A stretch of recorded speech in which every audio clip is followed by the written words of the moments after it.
The cold air of a November morning cut through the little town of Hohenstein, where John Smith, a soldier in the German Wehrmacht, found himself pacing in the barracks. The sound of marching boots echoed off the wooden floorboards, and a dull ache settled in his chest as he thought about the future awaiting him and his comrades. The creaking sound of the old structure seemed to mirror the anxiety thrumming through him, a dissonant symphony of uncertainty. John stood by a frosted window, gazing out at the drab landscape that stretched beyond. The fields were dull, stripped of their autumn glory, much like the morale of the men stationed here. The war had begun months ago, and yet the enthusiasm that had once sparked excitement among many had begun to wane. It was not merely the physical demands of the campaign taking their toll, it was the unshakable feeling that perhaps their cause was built on shaky foundations. With a heavy sigh, John turned back to his fellow soldiers, who were engaged in a heated debate over breakfast. Muffled laughter and chest-thumping bravado filled the room as they discussed the recent victories in Poland, the swift blitzkrieg that had dazzled the world. Yet, in the corners of his mind, a question lurked: was this really triumph, or just a prelude to greater chaos? "John, have you heard about the upcoming plans?" a voice boomed from across the table, drawing him back. It was Klaus, a portly man with an infectious grin, oblivious to John's growing disquiet. "We're heading to the west soon. France won't stand a chance against us."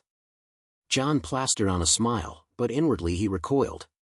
It felt surreal to leap from one country to another, with the specter of death following them like a dark cloud. He remembered the orders that had come down from above, Hitler's directives that prioritized relentless expansion over careful preparation.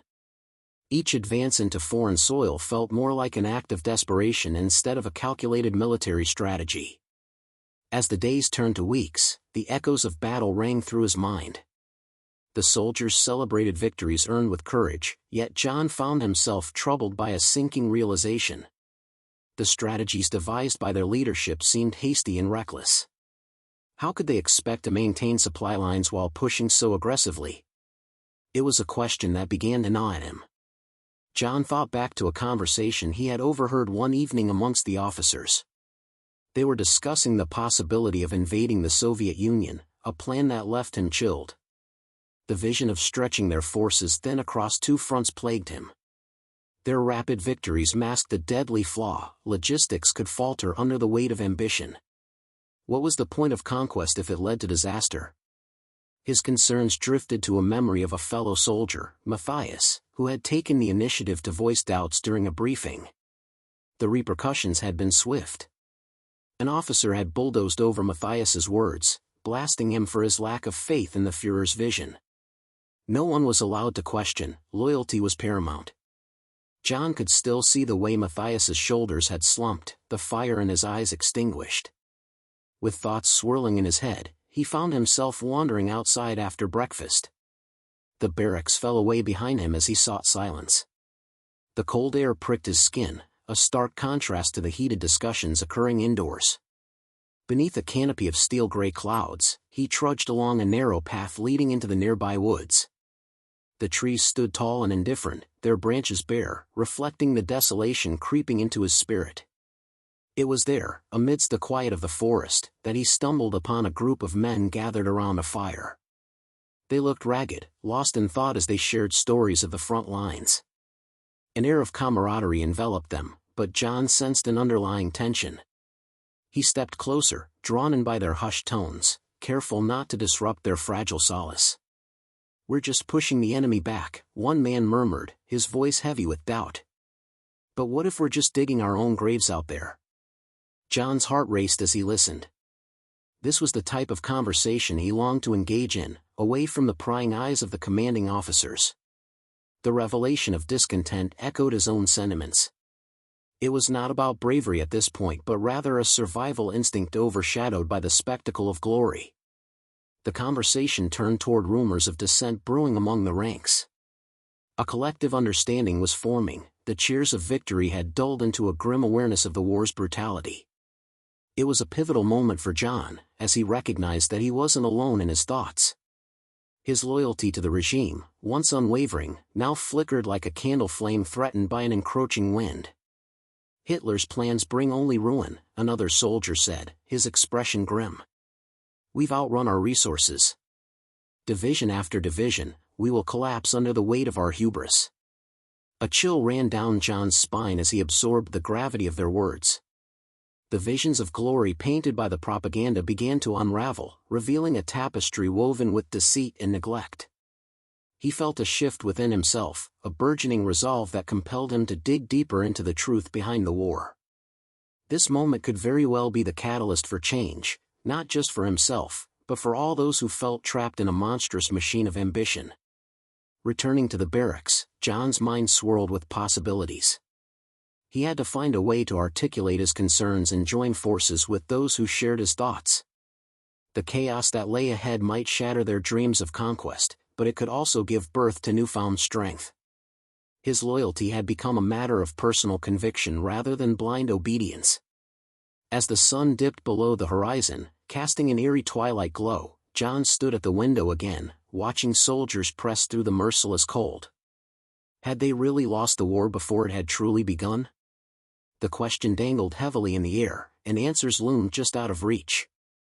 John could feel the weight of the future pressing down upon him. The time for passive acceptance had passed. He needed to seek out the truth about their leaders before it was too late.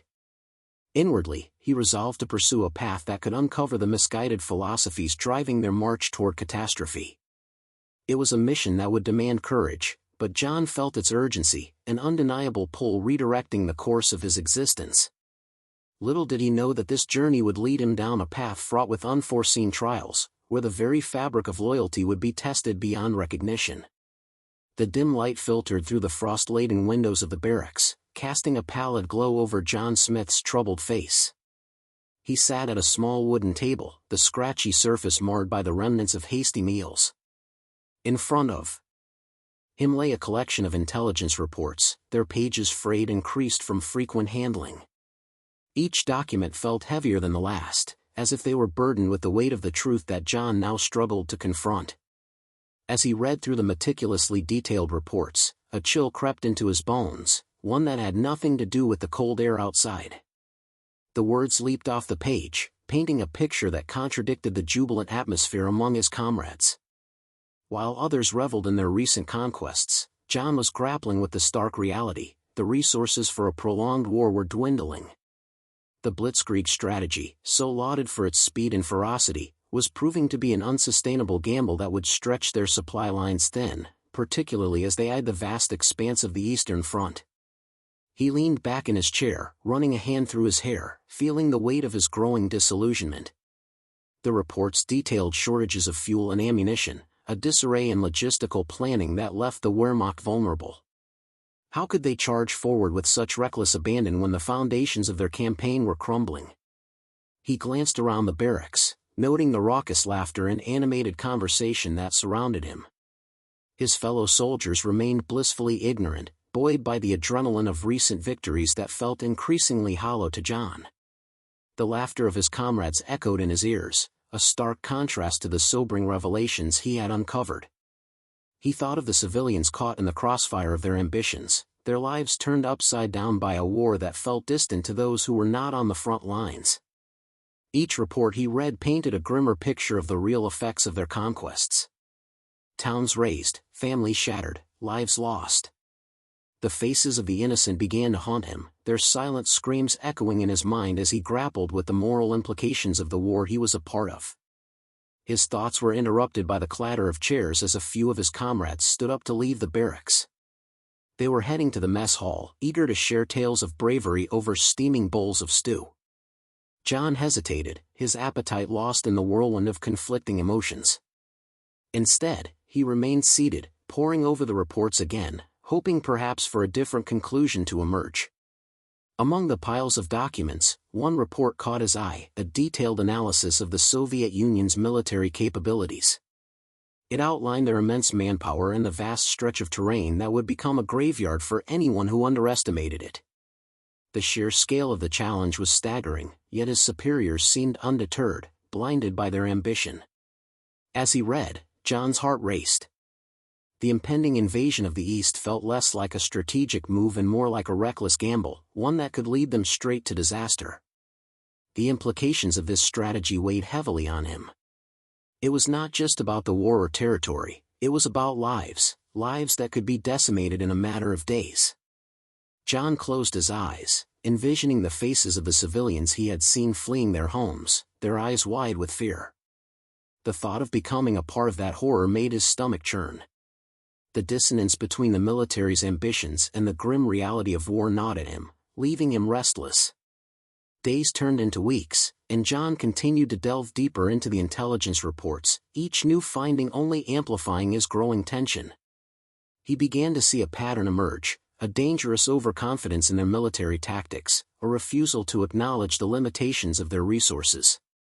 The more he uncovered, the more isolated he felt. His comrades continued to celebrate victories, while John felt trapped in a reality where victory came at an unspeakable cost. One evening, John found himself sitting alone outside, the chilling air wrapping around him like a shroud. He watched the sun dip below the horizon, its last rays casting a golden hue over the landscape. A cacophony of gunfire echoed in the distance, a reminder that the war raged on, relentless and unforgiving. He knew he could not remain silent any longer. The gap between his beliefs and the actions of his superiors had widened to an unbearable extent. In that moment, he made a decision. He would confront the leadership about the intelligence findings. Perhaps there was a chance to alter their course, to bring attention to the dangers that lay ahead.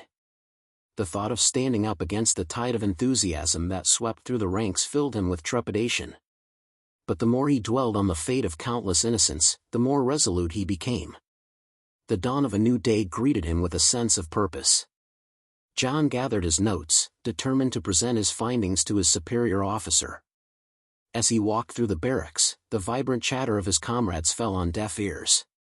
He felt the weight of the world pressing down on him, a burden he could no longer ignore. Each step toward the command tent felt like a step closer to a precipice, one that could either lead to clarity or to chaos. As he approached the tent, he hesitated, his heart pounding in his chest. He could hear the muffled voices of his superiors, their laughter cutting through the seriousness of the matter at hand. This was it, he had to speak up. The moral complexities of his role in this war intensified as he stood at the threshold, ready to challenge the very fabric of their military strategy. He took a deep breath, steeling himself against the uncertainty ahead. The stakes had never felt higher, and as he stepped inside, John knew that the echoes of the past and the cries of the innocent would guide him in the battle that lay ahead, not on the battlefield, but in the heart of the command.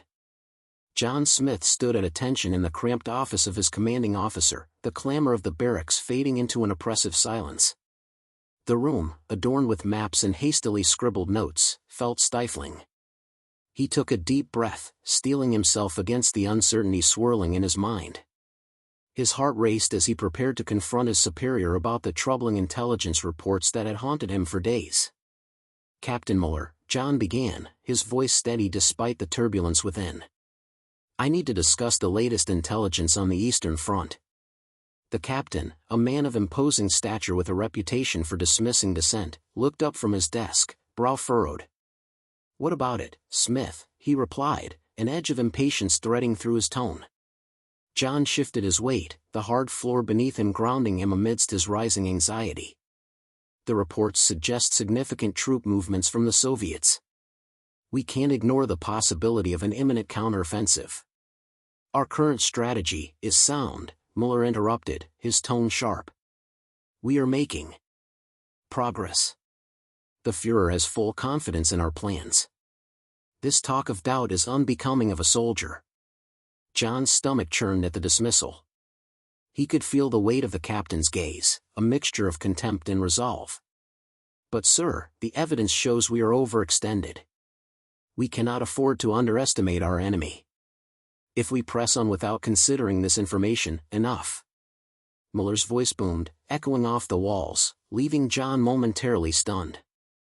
"You are not in a position to question command decisions. Your duty is to follow orders."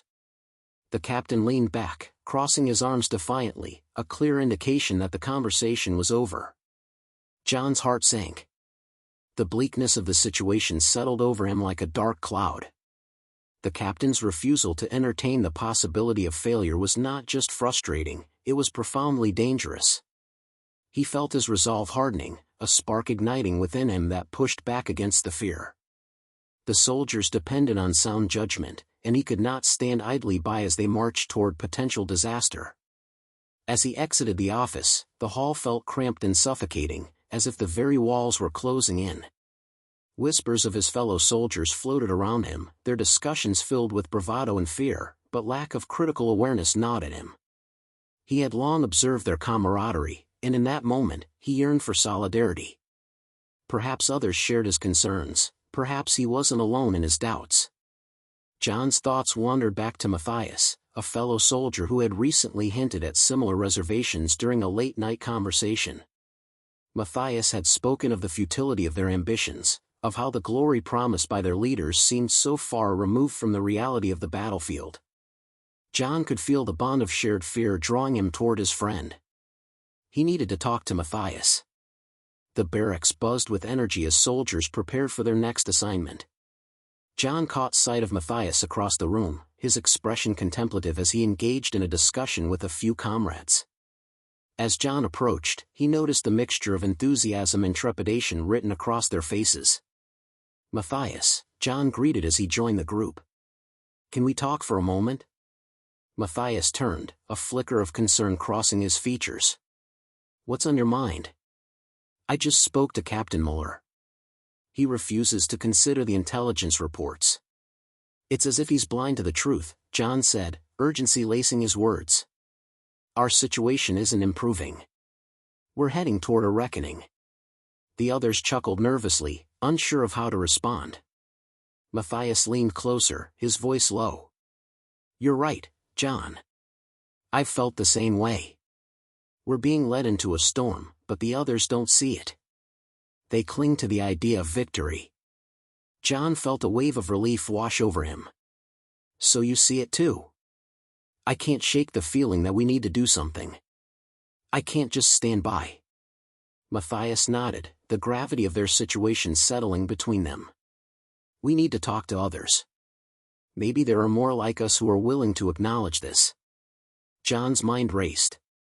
What would it take to build a coalition of dissent among their ranks?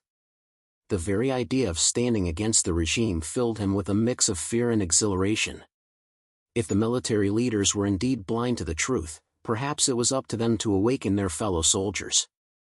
As they discussed their thoughts, a sense of urgency began to envelop the room. John's heart pounded with the weight of their implications, a revolution of thought brewing in the shadows of the barracks. The clock was ticking, and they had no time to waste. Before we dive deeper into this, make sure to hit that subscribe button and turn on notifications so you don't miss any updates on our journey, John urged, his voice filled with conviction. The air inside the cramped barracks buzzed with an electric tension, a stark contrast to the usual camaraderie that filled the space. John Smith stood among his fellow soldiers, his heart racing as he surveyed their faces. Each one mirrored his own rising determination, a collective resolve that had been forged in the fires of doubt and fear. They had all felt the weight of Captain Muller's dismissal, the crushing reality that their lives were being dictated by a leadership that seemed blind to the impending doom. "Tonight's the night," Matthias whispered, his voice barely above the din. "We can't let this slip away. The reports need to reach higher command." John nodded, the flickering candlelight illuminating the urgency in his friend's eyes. They had gathered in a secluded corner of the barracks, away from prying ears. The chill of the November night seeped through the walls, but it was the warmth of their shared purpose that kept John grounded. They were not just soldiers, they were defenders of a truth that could change everything. As the clock ticked ominously closer to their planned action, John's mind spiraled with the implications of their decision. He recalled the chilling details from the intelligence reports, the insights that painted a grim picture of their military strategy. If they could just convey this information to the right people, perhaps they could alter the course of the war. The thought of being labeled a traitor by the regime weighed heavily on him, yet the notion of complicity in their own destruction was even more unbearable. "We need to be clear," John said, his voice steady. "We're risking everything. If we're caught," Matthias's jaw tightened, but he met John's gaze with unwavering resolve. "I'd rather face that than stand by while our comrades are sent to die without a fighting chance. We can't let Muller's arrogance dictate our fate." The others nodded, a silent agreement binding them together in this act of rebellion. John felt a surge of adrenaline course through him. This was no longer just about him, it was about the lives of the men standing beside him. They had all witnessed the relentless march of the enemy, the way their own leaders had turned a blind eye to the growing threats. As the hour approached, the group moved with purpose, slipping out of the barracks and into the night. The moon hung low in the sky, casting a silvery glow on the frost-covered ground. Each crunch of their boots echoed in the stillness, a reminder of the danger that loomed over them. They navigated the labyrinth of tents and vehicles, their hearts pounding in unison. John led the way to a makeshift communication hub, a small tent where messages were relayed to higher command. The air inside was thick with the scent of smoke and sweat, and the dim light barely illuminated the faces of the operators hunched over their equipment. As they approached, an operator glanced up, surprise flickering across his features. "What do you want?" John stepped forward, his voice steady despite the fear clawing at his insides. "We have urgent intelligence. It needs to reach command immediately." The operator's skepticism was palpable. "And why should I believe you?" Matthias leaned in, his voice low but firm. "Because if you don't, you'll be complicit in the deaths of countless soldiers. We have information that could change everything." The operator hesitated, the weight of their words hanging in the air. John could see the wheels turning in his mind, the internal struggle between loyalty to the regime and the moral imperative to act. Finally, with a resigned sigh, he gestured them forward. "All right, make it quick." Inside the tent, John and Matthias laid out the intelligence reports. They spoke rapidly, detailing troop movements, supply lines, and the vulnerabilities that had been overlooked. The operator's expression shifted from skepticism to alarm as he absorbed the implications of their findings. This changes everything," he murmured, his fingers flying over the keys of the communication device. "I'll send it up the chain." John's heart raced as he watched the operator transmit their message. It felt as though they were standing on the precipice of something monumental, a moment that could alter the fate of the war. The quiet urgency of the tent contrasted sharply with the chaos outside, where soldiers prepared for the next day's battles, unaware of the storm brewing within their ranks. As the transmission concluded, a wave of relief washed over John, but it was short-lived. They had taken a monumental step, yet the repercussions of their actions loomed large. The risk of being discovered was still very real, and the regime would not take kindly to dissent.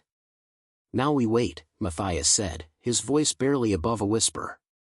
John nodded, but his mind raced with possibilities. What if their message was ignored? What if it reached the wrong ears? The fear of failure gnawed at him, but he pushed it aside. They had done what needed to be done. They had acted against a system that thrived on silence and complicity. As they slipped back into the shadows of the barracks, John felt a sense of unity with his comrades that he had never experienced before. They were no longer just soldiers, they were agents of change, daring to challenge the status quo. The night stretched on, each tick of the clock amplifying the tension that filled the air. John lay awake on his cot, the weight of what they had done settling heavily on his chest. He could only hope that their actions would not be in vain, that the intelligence they had leaked would resonate within the corridors of power and spark a shift in strategy. In the dim light of dawn, as the first rays of sun broke through the horizon, John felt a flicker of hope. They had ignited a spark, and with it came the possibility of change. The course of the war had been altered, if only slightly, but it was a beginning. As he watched his comrades stir, John realized that they were no longer just fighting for survival, they were fighting for a future. The decisions made in the coming days would shape not only their own destinies but the fate of countless others.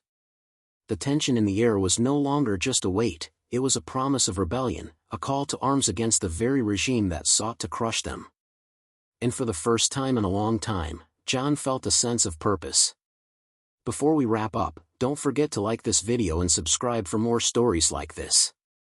Your support means everything, he reminded his comrades, knowing that their journey was just beginning.